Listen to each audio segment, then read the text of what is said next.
Imagine you're standing on Earth 5 billion years from now. The sky above you is not blue. It's a bruised, swollen red, stretched from horizon to horizon like an open wound.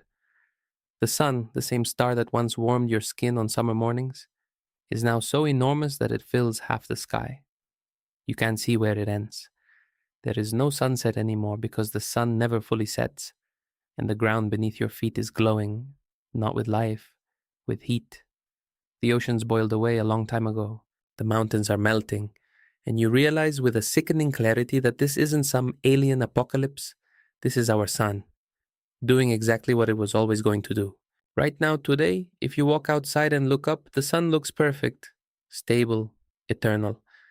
It rises, it sets, it gives life to everything on this planet. We build entire civilizations around its rhythm.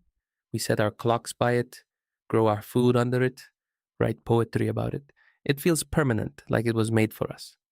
But here's what NASA doesn't broadcast in its feel-good press releases. The sun is not permanent. It's a bomb, a thermonuclear furnace burning through 600 million tons of hydrogen every single second. And it has been doing this for 4.5 billion years. It looks calm because we exist in the briefest, most fragile window of its life, a window that is already starting to close. But here's the problem. The sun isn't just dying in some distant, abstract future. It's changing right now. Every single day, the sun is getting brighter. Not by much, not enough for you to notice in a lifetime, but over hundreds of millions of years. It adds up to something catastrophic. Scientists estimate the sun is already about 30% brighter than it was when life first appeared on Earth. And it's accelerating within the next billion years, and a billion years sounds like a lot until you realize Earth has already existed for 4.5 of them. The sun will be hot enough to trigger a runaway greenhouse effect on our planet. That means the oceans won't just warm. They will evaporate. All of them. Every lake, every river, every drop of water on the surface will turn to vapor, rise into the atmosphere, and be stripped away into space by solar radiation. Earth will become Venus, a scorched, suffocating hellscape with surface temperatures hot enough to melt lead. And there is nothing, absolutely nothing, that any technology we currently possess could do to stop it. And this is where things change, because the death of our oceans is just the opening act. What comes next is so much worse. As the sun ages, it begins to run out of hydrogen fuel in its core. And when that happens, gravity starts to win. The core contracts, crushing inward, heating up to insane temperatures. And this does something terrifying to the outer layers of the sun. They expand, massively. The sun begins to swell like a balloon being inflated by a furnace, growing larger and larger, consuming the space around it. Mercury is gone first. The closest planet to the sun simply ceases to exist, swallowed whole, vaporized in seconds like a snowflake dropped into a blast furnace. Then Venus, dragged in, devoured, erased from the solar system as if it never existed. And then the expanding edge of the dying sun reaches the orbit of Earth. But that's not even the worst part. There is a genuine scientific debate about whether Earth will be consumed or merely scorched beyond recognition. Some models suggest the sun's expansion will stop just short of Earth's orbit. Others say it will engulf our planet entirely. But here's the thing that should terrify you either way. It doesn't matter. Whether Earth is swallowed or not is irrelevant because long before the sun reaches us, every trace of life, every fossil, every building, every fingerprint humanity ever left behind will have been incinerated. The surface temperature of Earth at that point will exceed 1400 degrees Celsius.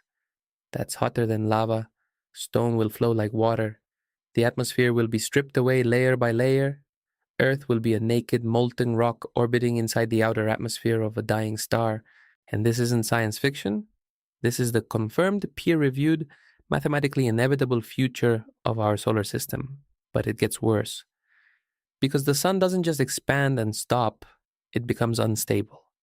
As it enters what astronomers call the red giant phase, it begins to pulse. Thermal pulses, massive shudders that ripple through its bloated body, each one ejecting enormous amounts of mass into space. These aren't gentle releases. These are explosions of stellar material, shells of superheated gas blown outward at hundreds of kilometers per second. The sun begins to lose itself, shedding its outer layers like a dying animal shedding skin. And with every pulse, it gets more erratic, more violent, more unpredictable. The Hubble Space Telescope has captured images of other stars going through this exact phase, and they look like ghosts, glowing shells of gas expanding outward in eerie concentric rings, like the ripples from a stone thrown into a cosmic pond. Beautiful, yes, but each of those rings represents a death scream. And then something happens that almost nobody talks about. After the sun has expelled most of its outer layers, after it has thrown its guts across the solar system, what remains is the core. And this core is one of the most bizarre objects in the known universe. It's called a white dwarf, and it is roughly the size of Earth, but with the mass of an entire star packed inside it. A single teaspoon of white dwarf material weighs about 15 tons. 15 tons. You couldn't lift a grain of sand from its surface. The gravitational pressure is so extreme that the atoms themselves are crushed together, electrons squeezed against nuclei in a state of matter that doesn't exist anywhere naturally on Earth. It no longer generates energy. It doesn't burn, it just sits there, glowing with leftover heat, slowly fading over trillions of years. Trillions. The sun will spend far longer as a cooling corpse than it ever did as a living star. But here's what keeps astrophysicists up at night. The white dwarf sun isn't just sitting quietly in the dark. It's surrounded by the wreckage of everything it destroyed. The shattered remnants of planets, the pulverized dust of asteroids, the frozen debris of comets, all of it orbiting this tiny, impossibly dense stellar corpse. And every now and then, gravity pulls some of that debris inward. The white dwarf tears it apart with tidal forces so extreme that solid rock is stretched into streams of glowing plasma, spiraling down onto the surface in a blinding flash. We've observed this happening around other white dwarfs in our galaxy. We've watched dead stars cannibalizing the remains of their own planetary systems. And one day, that will be our sun, feeding on the dust of what used to be Earth. And even that isn't the final chapter, because the white dwarf keeps cooling. Over timescales so vast they make the current age of the universe seem like a heartbeat. The white dwarf radiates away the last of its heat.